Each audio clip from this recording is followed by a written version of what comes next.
नमस्कार, बहुत स्वागत है आप सभी का न्यूज स्टेट मध्य प्रदेश छत्तीसगढ़ के डिजिटल प्लेटफॉर्म पर। मैं हूं आपके साथ लोकेंद्र त्यागी। देश भर में इस वक्त मध्य प्रदेश का छिंदवाड़ा चर्चा का विषय बना हुआ है और इस बात से आप भी वाकिफ होंगे कि वहां पर हुआ क्या है।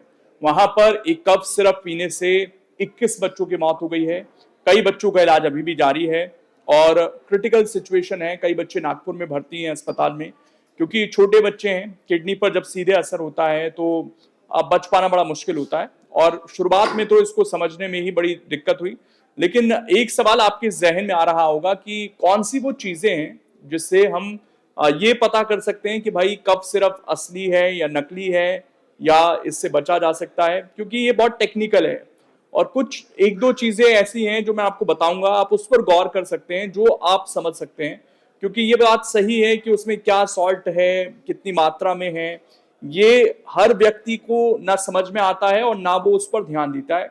लेकिन कुछ चीजों पर ध्यान दिया जा सकता है और उनको थोड़ा हम समझने की कोशिश करेंगे।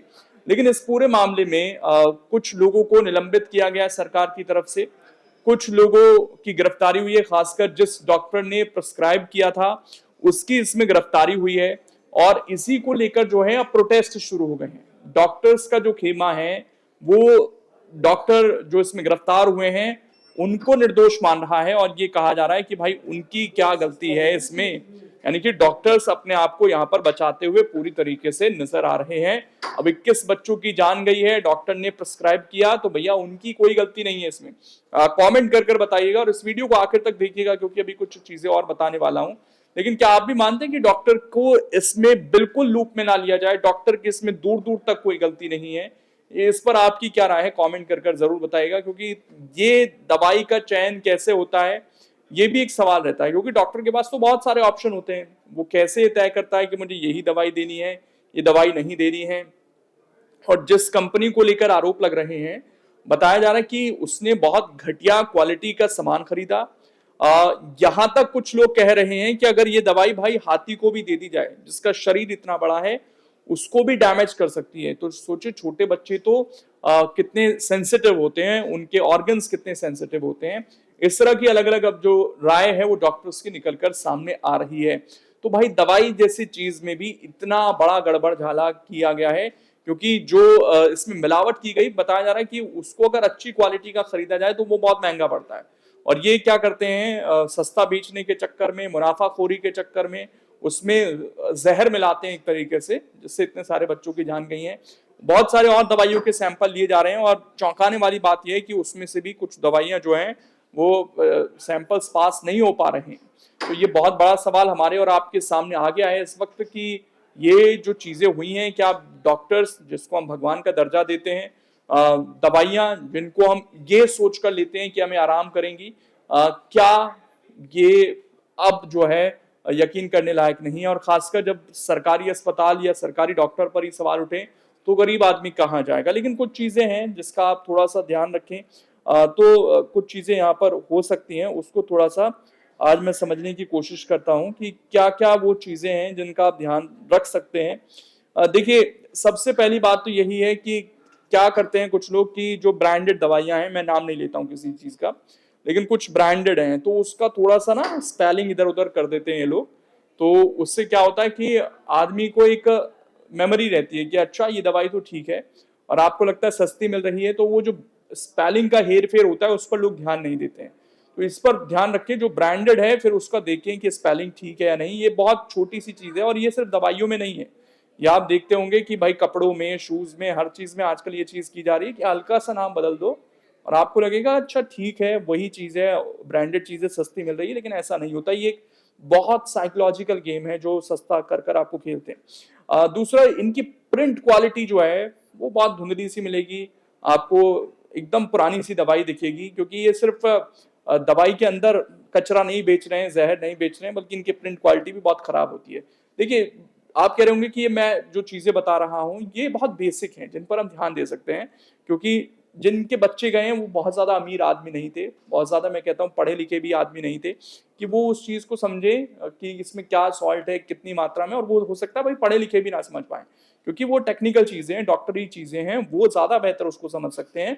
लेकिन कुछ चीजें जो हम थोड़ा सा ऑब्जर्व कर सकते हैं, मैं इसलिए सिर्फ वो आपको बताने की कोशिश कर रहा हूं।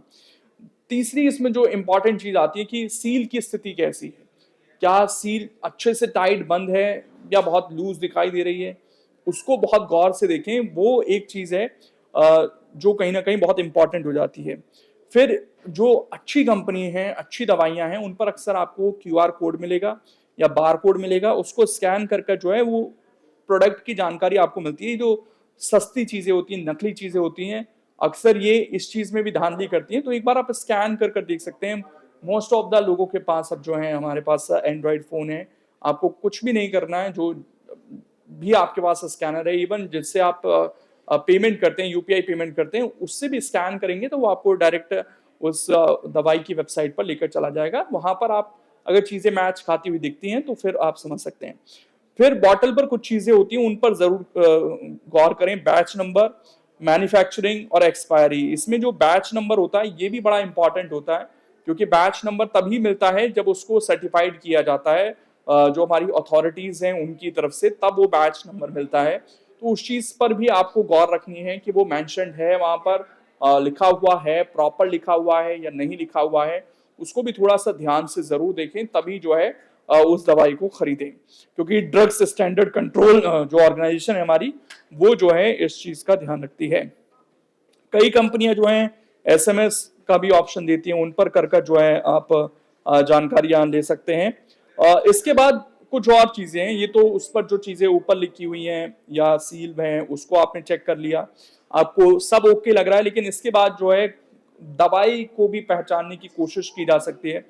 कुछ चीजें आप कर सकते हैं, जैसे असली सिरप का रंग, गाढ़ापन और स्वाद जो है हर बार एक जैसा रहेगा। ये नहीं कि आपने उसको खोला और 2-3 दिन तक, क्योंकि हम यूज करते हैं, इतना ही प्रेस्क्राइब करते हैं डॉक्टर, तो उसकी रंग बदल जाए। अक्सर आप देखते होंगे दवाइयों का रंग बदल जाता है, तो वो चीज नहीं बदलनी चाहिए, ये भी आपको ध्यान रखना है। बहुत पतला अजीब सी अगर उसमें स्मेल आपको आ रही है या उसमें किसी तरीके का झाग आपको दिख रहा है, तो वो भी एक पहचान है कि ये असली नहीं है, ये नकली है। उस चीज से भी आपको सावधान रखना है। अगर बॉटल का जो निचला इलाका है, जो बॉटल का तली है, अगर उसमें कोई चीज आपको जमती हुई दिखाई दे रही है, अगर कोई दवाई जम रही है नीचे की तरफ, तो समझ जाइए कि इस दवाई में भी गड़बड़ है। क्योंकि जनरली नहीं, जो ब्रांडेड चीजें हैं वहां पर ऐसी चीजें नहीं होती हैं। तो इस चीज का भी ध्यान आपको रखना होगा, ताकि आप अपने बच्चों की, और सिर्फ बच्चों की क्यों भाई, बड़े भी हैं, बुजुर्ग भी हैं, सबकी सेफ्टी बहुत जरूरी है।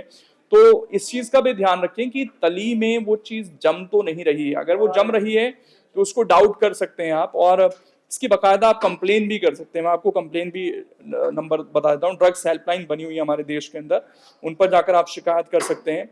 फिर जो इसमें एक और इम्पॉर्टेंट चीज हो जाती है कि हमेशा कोशिश करें उन दुकानों से दवाई खरीदने की जहां पर आपको प्रॉपर बिल मिले।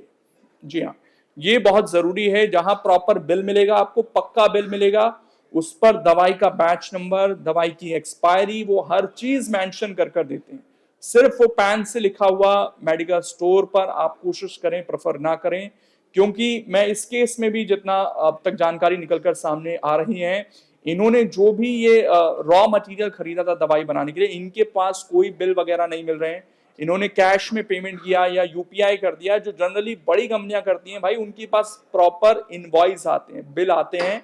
वो आगे भी जब अपनी दवाई बेचते हैं तो बाकायदा बिल होते हैं, उस पर जो भी टैक्स जाना होता है सरकार को, वो टैक्स जाता है। तो जब आप ऐसी दुकानों पर जाएंगे जहां बिल बन रहा है, पक्का बिल बन रहा है, तो वो भी एक आपको सेंस ऑफ सिक्योरिटी, श्योरिटी देगा। देखिए गड़बड़ तो किसी चीज में भी हो सकती है, लेकिन ये कुछ बचाव अगर हम करेंगे, ऐसी दुकानों पर जाएंगे जहां पर आपको पक्का बिल काट कर दिया जा रहा है, तो वहां पर ये मानकर चलिए आप कि उसके पीछे से ही जो प्रोसेस है वो प्रॉपर हुआ है, वो ऑन रिकॉर्ड चीज आ रही है, उसका बिल बन रहा है। फिर वो ऐसा नहीं, क्योंकि ऐसी जो दवाइयां हैं वो बिल के साथ आपको नहीं मिलेंगी जनरली। ये कैश में ही बेची जाती हैं, ऐसी दुकानों पर ही जनरली बेची जाती हैं जहां पर बिल की जरूरत नहीं पड़ती है। तो ये एक और इंपॉर्टेंट चीज हो जाती है।